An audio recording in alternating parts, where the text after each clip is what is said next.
Hello అందరికి రైతులందరికీ నమస్తే అన్న. మనం ఇక్కడైతే పొలంలోనే అయితే ఉన్నాము. టెంకాయ చెట్లు అయితే చూసుకుంటే టెంకాయ చెట్లు అయితే ఈరోజు మ్యాటర్ ఏంటంటే చాలా మంది ఇలా చేనుకి కాలు టెంకాయ చెట్లు మేరం గనిపోతే అయితే కాలు ఉంటుంది కదా నీళ్ళు పెట్టుకోలేని అలాంటప్పుడు, లేకపోతే కూలోళ్ళు ఇలా చేనులోకి వచ్చే చెట్ల కింద అన్నం తిన్నప్పుడు కానీ చాలామంది ఇలా టెంకాయ మట్టలు కానీ టెంకాయలు కానీ గాలికి అయితే పడుతుంటాయి.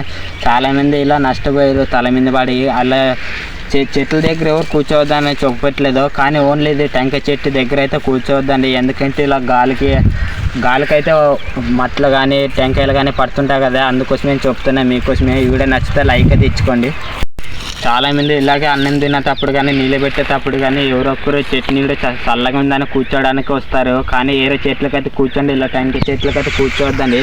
ఎందుకంటే చాలామంది ఇలా అన్నం తినేటప్పుడు కానీ గాలికైతే రాలి పడుతుంటే తల మీద పడే అవకాశం కూడా ఉంటుంది. చాలామంది నాకు కూడా వీడియో తీసేటప్పుడు పడుతుంటుందండి. ఒకవేళ నా భయంకైతే కొంచెం అయితే తీస్తున్నా, అందుకోసమే. గాలికి కానీ చాలామంది ఇలాగే దెబ్బ తిన్నారు, కానీ కొంతమందికి అయితే తప్పుతుంది, కొంతమందికి అయితే అది అదృష్టం ఎలా ఉంటుంది కానీ తెలియదు. కానీ కొంతమందికి తప్పుతుంటుంది, కొంతమందికి అయితే పడుతుంటుంది. ఆ మట్టలు కానీ ఆ తల మీద కూడా పడితే చాలా ఇబ్బంది. మళ్ళీ హాస్పిటల్ అనేది చాలా ఖర్చు అవుతుంది. అందుకోసం మీకు ముందు జాగ్రత్త అయిన వీడియో అయితే తీస్తున్నా. ఇలా కూర్చోవద్దండి, కానీ అవకాశం ఇలా గాలికైతే ఇలాంటి మట్టలు కూడా పడుతుండే చాలామంది. ఇది ఒక టెంకాయ అంత బరువు కూడా ఉంటుంది, ఇది తల మీద పడితే చాలా ఇబ్బంది మనకి. అదే ఒకవేళ ఇది పన్నా మనం చూసుకోవాలంటే హాస్పిటల్ ఖర్చులు చాలా కష్టాలు. ఒకవేళ అది పొలంలో మళ్ళీ చేను పని మిలుగుతుంది. అందుకోసం మీ ముందుకైతే నేను ఒక ఎక్స్ప్లెయిన్ అయితే చెప్తున్నా.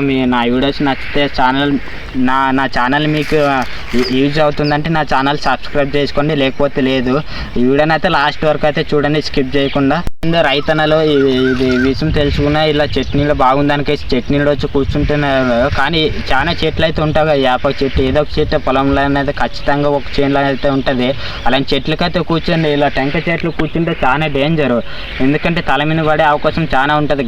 అది గాలి ఎప్పుడు ఉంటుంది ఎప్పుడు వస్తుందో తెలియదు. అదే గాలికి రాలే పడింది అనుకో, మనకి ఇంట్లో పరిస్థితి చెప్పండి, మనం నమ్ముకునే ఫ్యామిలీ మెంబర్స్ ఇంట్లో వాళ్ళు నమ్ముకుని ఉంటారు. అదే మనకి ఏదైనా జరిగిందంటే వాళ్ళు ఎలా ఉంటారు చెప్పండి. ఇలా పొలంలో పని ఆగిపోతుంది. అదొకటి మీరు ఒకసారి ఆలోచించుకోండి. ఇలా ఎవరైనా కానీ మేల్ అయినా ఫీమేల్ అయినా కూలర్లు ఆడలు అయితే అన్న టైం 1 గంటకి అయితే టైంకి అయితే చెట్టు నీడికి వచ్చేది ఎండ ఉంటుంది అనికేసి. ఇలా చెట్టు కింద అయితే రావద్దండి, చెట్ల కింద అయితే వెళ్ళండి, కానీ ఇలా టెంకాయ చెట్టు దగ్గరికి అయితే రావద్దండి. చాలామంది ఉంటాయి యాపక చెట్లు కానీ చాలా పొలంలో అయితే ఉంటాయి. దగ్గర చేనులో యాపక చెట్టు ఉన్న దానికైతే వెళ్ళి కూర్చోండి, లేకపోతే కొంచెం ఎండ తక్కువ ఉంటే పొలంలో కూర్చొని తినండి. కానీ ఇలా టెంకాయ చెట్టు మాత్రం వచ్చింది ఇక్కడ దగ్గర తినొద్దండి, ఎందుకంటే చాలా గాలి అది ఎప్పుడు ఉంటుందో తెలియదు మనకి, ఆ పడే అవకాశం అయితే ఉంటుంది.